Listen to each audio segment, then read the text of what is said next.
Bismillahirrahmanirrahim. Assalamualaikum warahmatullahi wabarakatuh. Alhamdulillah, wassalatu wassalamu ala rasulillah wa ala alihi wa sahbihi wa man tabi'ahu wa mawala. Bapak-bapak, ibu-ibu, hadirin hadirat, tak dapat saya sebut satu persatu. InsyaAllah kita semua dimuliakan Allah subhanahu wa ta'ala. Amin ya rabbal alamin. Kalau kita lihat ayat dalam Al-Quran bercerita tentang iman, tapi dikaitkannya dengan dagang, dengan bisnis, dengan jual beli. A'udzubillahi minasyaitonirrajim. Hal adullukum ala tijaratin tunjikum min azabin alim. Maukah kamu aku tunjukkan suatu perdagangan, dagang, tijarah. Makanya orang Arab menyebut fakultas ekonomi itu kuliah tijarah. Kuliah artinya fakultas tijarah, dagang. Hal adullukum ala tijarah. Maukah kamu dagang? Kuliah fakultas tijarah, dagang, bisnis. Fakultas ekonomi itu disebut dalam bahasa Arab kuliah tijarah. Maukah kamu aku tunjukkan suatu dagang? Tunjikum min azabin alim. Tapi dagang ini lain. Dagang yang biasanya itu ada orang yang punya barang, ada yang pembeli. Yang membeli dapat barang, yang punya barang dapat uang. Ada manfaat, ada untung. Tapi yang ini lain dia. Hal adullukum ala tijarah. Maukah kamu aku tunjukkan suatu dagang? Tunjikum min azabin alim. Kalau kamu ikut dagang ini, kamu selamat dari azab neraka.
Makanya ketika datang serangan Abrahah mau menghancurkan dengan tentara bergajahnya, datanglah Abdul Muthalib membawa kunci pintu Ka'bah. Apa kata dia?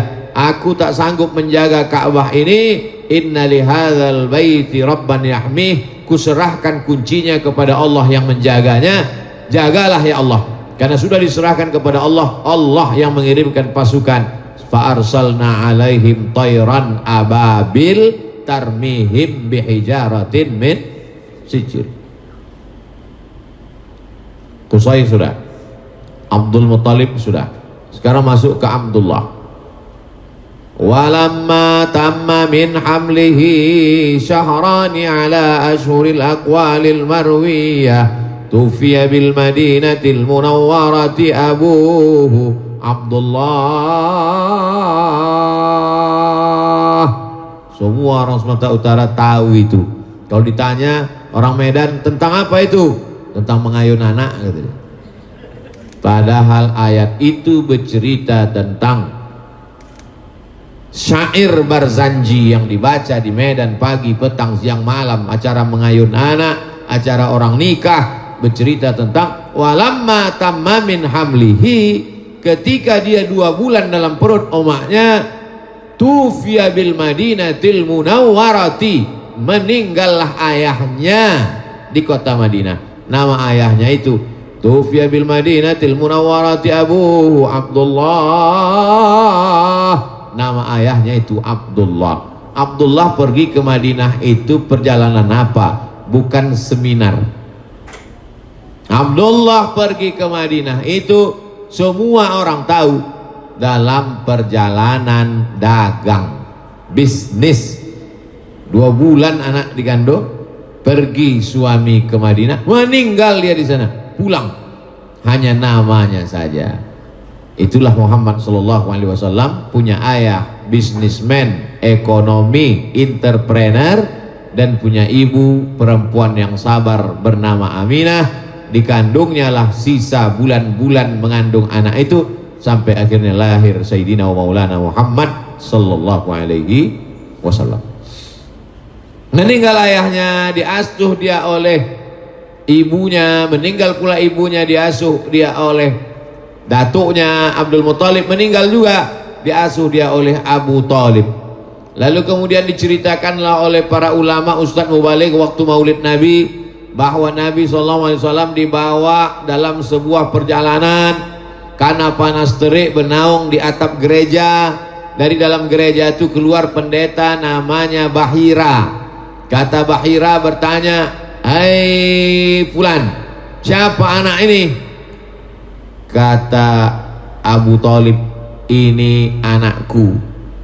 Kata pendeta Bahira, "Kalau betul kitab yang kubaca ini bukan anakmu. Karena dalam kitab suciku, Nabi terakhir itu ayahnya sudah mati waktu dia dalam kandungan.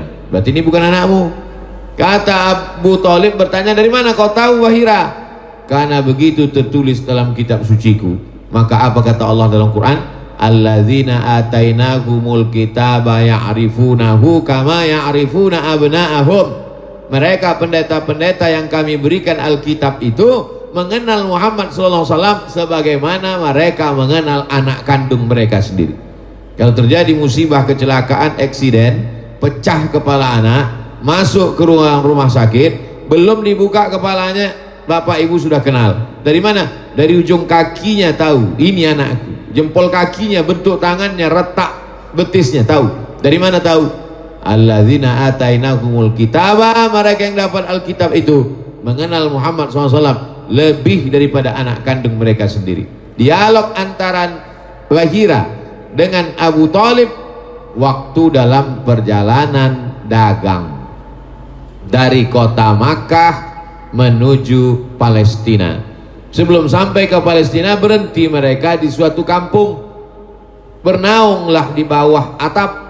Keluarlah Bahira yang seumur hidupnya tidak pernah keluar karena dia beribadah saja di dalam. Dilihatnya ada tanda-tanda kenabian. Apa yang nampak dia? 3. Pertama,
kontainer ekspor import. Jadi jangan bayangkan Nabi itu jual duku antar kecamatan. Mohon maaf tukang duku, jangan tersinggung. Saya ceramah sekarang nih hati-hati betul memilih kata-kata. Takut saya besok keluar berita koran waspada, aliansi penjual duku internasional mengadukan Abdul Somad ke Mabes. Bisa aja kan? Lalu kemudian Nabi Muhammad SAW yang selalu laku barang-barangnya ini, koordinator barangnya Maisarah. Maisarah itu laki-laki bukan perempuan. Sampai ke Medan jadi emak-emak. Dipanggillah sama yang punya barang. Yang punya barang-barang ini Khadijah. Kata Khadijah, siapa ini pedagangnya? Kok lakunya luar biasa, beda sama yang lain. Coba kau bawa besok orangnya, mana dia? Ditunjukkan, itu orangnya. Kata Khadijah, aku mau nikah sama dia. Lalu kemudian disampaikanlah kepada Nabi Muhammad SAW. Nabi menyampaikan kepada pamannya, paman-pamannya pun meminang Khadijah. Maharnya 20 ekor onta. Satu ekor onta 50 juta kali 20 ekor, 50 juta kali 20 ekor, berapa itu? 1 miliar. Mahar Nabi nikah sama Khadijah itu 1 miliar. Menyesallah ibu-ibu yang dulu minta sajadah. 1 miliar. Saya pun berani menyampaikan ini karena di depan pengusaha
lain. Barang yang tak ada di sana mereka bawa ke sini, barang yang ada di sini mereka bawa ke sana, dipukul ombak, diempas gelombang. Jadi jangan heran ketika ditemukan di Pantai Barus ada batu nisan, nama di situ Fatimah, tahun 200 Hijrah.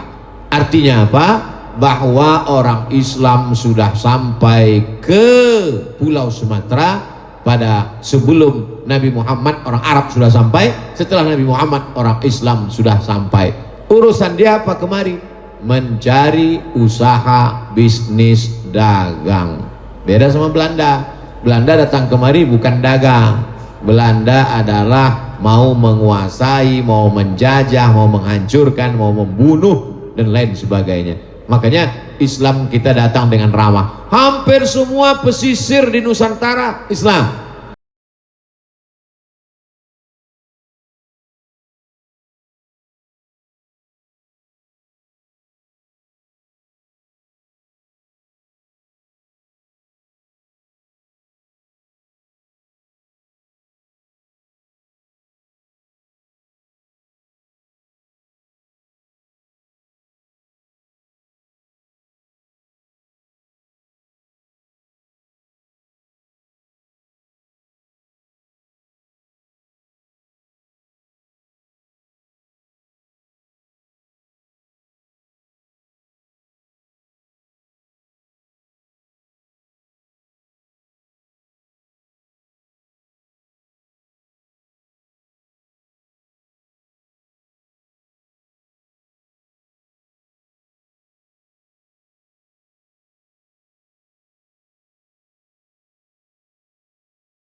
Uang hanya dipegang oleh segelintir orang. Kalau segelintir orang ditumbang, tumbang. Lalu di mana ekonomi Islam? Ekonomi Islam adalah pemerataan. Setiap orang punya uang, setiap orang punya ekonomi mapan. Sehingga kalau yang besar-besar tumbang, yang kecil tetap bisa hidup. Itulah yang disebut orang sekarang dengan UMKM. Unit usaha kecil mandiri. Dia bisa memenuhi kebutuhan hidupnya masing-masing. Kecil-kecil saja. Jadi saya sebagai ustadz di masjid, khutbah saya sampaikan, khutbah, ceramah, tausiah, tablik akbar. Mari belanja ke warung tetangga, mari hidupkan ekonomi umat. Ustadz dari bawah menyadarkan umat, penguasa dari atas dengan perizinannya, pelaku ekonomi dari tengah. Jadi kita ini ibarat main bola.